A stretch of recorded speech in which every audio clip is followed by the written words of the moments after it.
White power! White power! White power! White power! White power! White power! They're one of the world's most controversial organisations.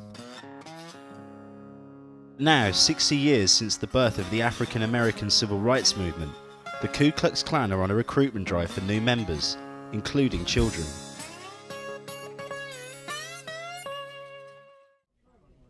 With special access to a recruitment rally at a secret location, we go inside the movement to meet the members and uncover how they're planning to take up military-style training for what they claim is the first time in their history. We're going to try to move into another direction with the Loyal White Knights, and that is starting to arm train, hand-to-hand combat and stuff like that just for the upcoming battle. Established 150 years ago, the Ku Klux Klan have long been associated with racism, cross-lighting and even murder. Today the Klan is made up of an estimated 6,500 members across the USA, and they're travelling across America in a bid to attract new recruits.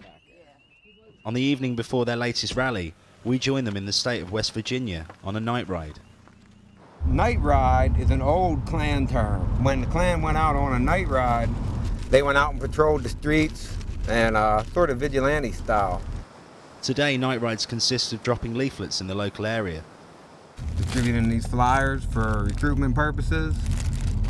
We put them in these bags, we add some rice for weight, toss them out the window into someone's driveway. Parents like Sam and Amanda have brought their young boys, 14-year-old Mike and 11-year-old Dustin, to West Virginia for the recruitment drive. I enjoy things like today because I'm being around people and not discussing people. Not their dads. We spoke to criminologist and civil rights lawyer, Professor Brian Levin, who believes the targeting of children is consistent with the Klan's recruitment drive. The Klan is aiming for a younger demographic for a couple of reasons. First, to keep the organization alive. The Klan has traditionally been aimed at an older audience. In addition, though, youth provides it with a more relevant social and political base, as well as some technological know-how as well, so that they can access the internet. And the Klan are now appealing to children online. Mum Amanda believes racial minorities could have a bad influence on her sons. The kids in school, you know, the black minorities, the Mexicans, I think they're taking their parents' drugs and bringing it to school and trying to make money off of it because their parents are so worried about doing drugs than providing for their own children. That's what I think. Members of the Klan since birth, the boys have become regulars to such events and have even taken part in cross-burning rituals. I do remember like my first cross. How did it feel? Feel good. And Amanda wants the boys to have an active role in the Klan in the future. I want them to focus on working on the Klan and raising more kids, white kids, and show them the values of the Klan. The next morning, heavily armed security teams man the gates as Klan members arrive. What is it? It's a Remington R1 1911 45 caliber. They claim members are from a number of professions. We got police officers in the Klan. We got lawyers. We got doctors. Your next door neighbor could be in the Klan. You'll never know it. The rally brings different factions of the Klan together, including the Lotties, which stands for Ladies of the Invisible Empire, who hold a bake sale. We go all over the United States to help families in need of shelter, food, and especially the children, because they cannot take care of themselves. Right? Exactly, and the elderly, especially. Yes, yeah. Especially the elderly. Yeah. The rally gives members the opportunity to socialise and even exchange gifts. Well, what better to give my imperial family than a knife ride? But I think I'll paint it black because it's funny, and it is funny. Why has it got a noose on it?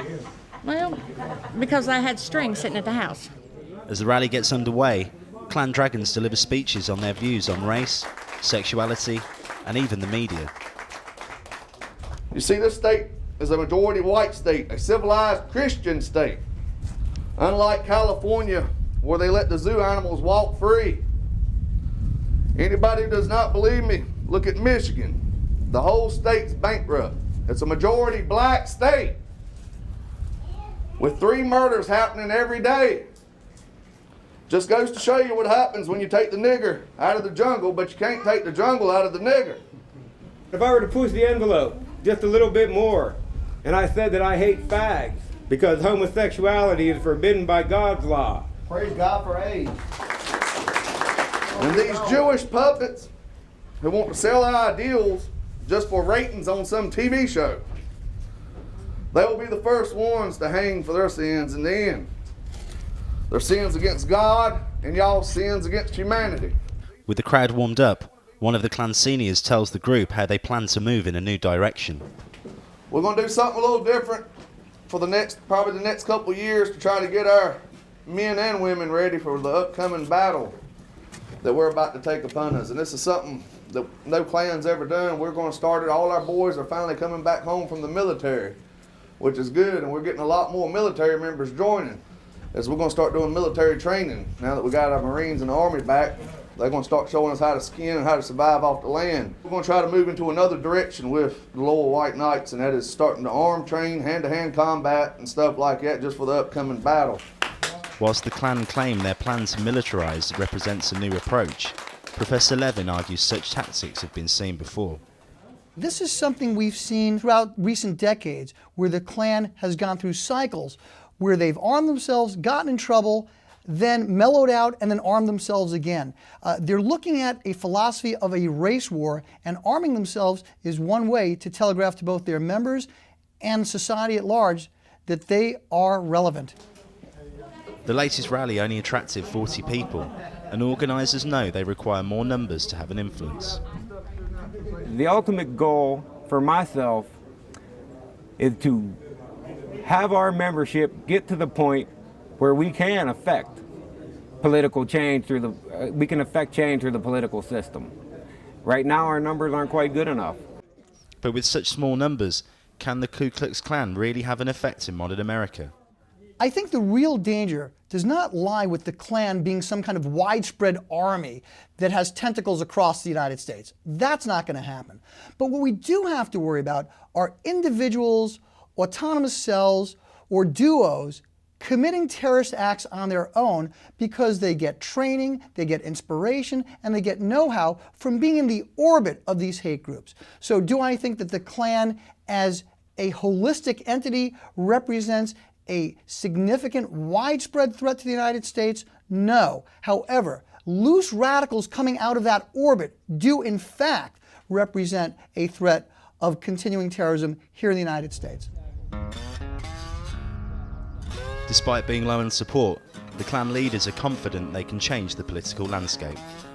Black people, white people, we're all getting tired of the government, and pretty soon you can see the government collapse. And when the government keeps on sending their money over to Israel and it finally collapses, you can see the Klan take it back, and we're going to make this nation the way it needs to be. I want to thank all of you. God bless you all, and God bless the Klan. White power! White power! White power!